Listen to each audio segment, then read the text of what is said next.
রাজধানীর এভারকেয়ার হাসপাতালে চিকিৎসাধীন বিএনপি চেয়ারপারসন ও সাবেক প্রধানমন্ত্রী বেগম খালেদা জিয়ার শারীরিক অবস্থা স্থিতিশীল রয়েছে। তিনি চিকিৎসায় সাড়া দিচ্ছেন।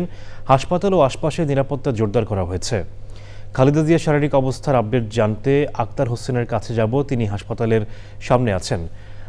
আক্তার, আপনি সকাল থেকেই এভারকেয়ারের সামনে আছেন এবং আপনি ব্রিফিংটাও শুনেছেন। সার্বিক কি চিত্র দেখতে পাচ্ছেন এই মুহূর্তে? কি তথ্য আছে আপনার কাছে?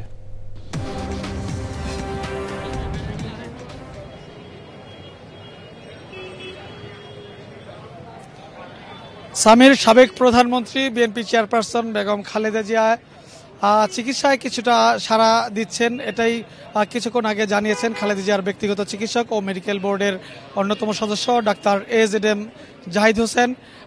তিনি বলছেন যে খালেদা জিয়ার যে ধরনের চিকিৎসা দরকার সব রকমের চেষ্টা আসলে করছেন দেশি বিদেশি চিকিৎসকদের সমন্বয়ে গঠিত মেডিকেল বোর্ড এবং আরও অধিকতর পরীক্ষা নিরীক্ষা যাচাই বাছাই চিকিৎসার জন্য আজকেই ইউকে থেকে আরও একটি মেডিকেল বোর্ড চিকিৎসকদের একটি দল আসার কথা রয়েছে। আপনি জানেন যে গতকালও কিন্তু চীন থেকে একটি প্রতিনিধি দল এসেছে, অর্থাৎ তারা এসে সম্মিলিতভাবে খালেদা জিয়ার চিকিৎসা চলছে। আপনি জানেন যে নানান ধরনের রোগে আক্রান্ত বেগম খালেদা জিয়া, তিনি ফুসফুসে সংক্রমণ,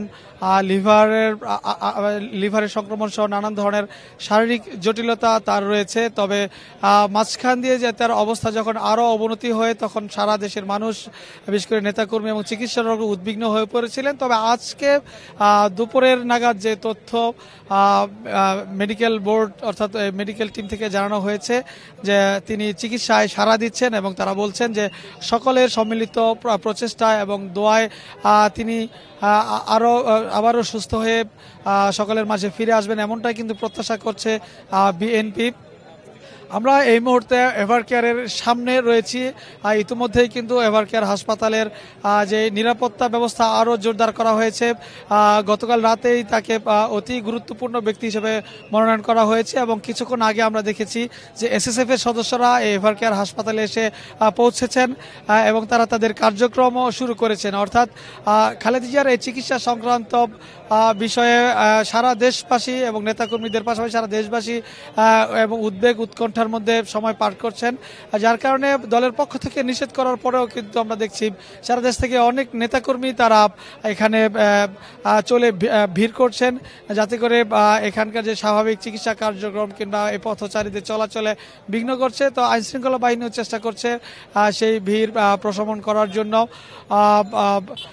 এখন কিন্তু আমরা আসলে যে নানানভাবে সোশ্যাল মিডিয়াতে যে ধরনের অপতথ্য ছড়িয়েছে সেগুলোর ব্যাপারে সতর্ক থাকার জন্য দলের পক্ষ থেকে বলা হয়েছে এবং বলা হয়েছে যে তার ব্যক্তিগত চিকিৎসক ডাক্তার AZM জাহিদ হোসেন এবং বিএনপির সিনিয়র যুগ্ম মহাসচিব রুহুল কবির রিজভী, যিনি মুখপাত্রের দায়িত্বে রয়েছেন, তাদের দুজনের বক্তব্য ছাড়া আর কারো বক্তব্য যেন আসলে কারো বক্তব্যে যেন নির্ভর করা না হয়, গণমাধ্যমের প্রতি সে আহ্বানও জানানো হয়েছে।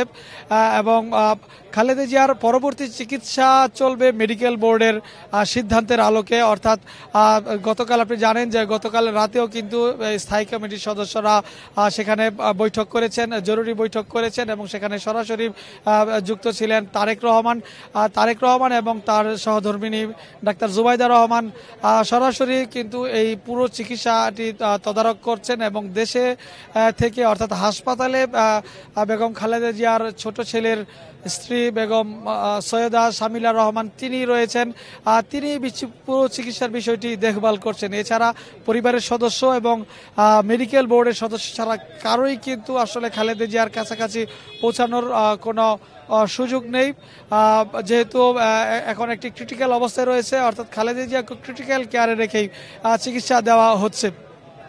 তো খালেদা জিয়া যেহেতু এখন রেসপন্স করছেন, তো তারা বলছেন যে আরও যদি কিছুটার উন্নতি হয় তাহলে হয়তোবা বিদেশে নেওয়ার অথবা পরবর্তী আপডেট সম্পর্কে তারা মেডিকেল বোর্ডের সিদ্ধান্তের আলোকেই সেগুলো জানা যাবে। তো এই ছিল আমার কাছে এভারকেয়ার হাসপাতাল থেকে বেগম খালেদা জিয়ার চিকিৎসার সর্বশেষ।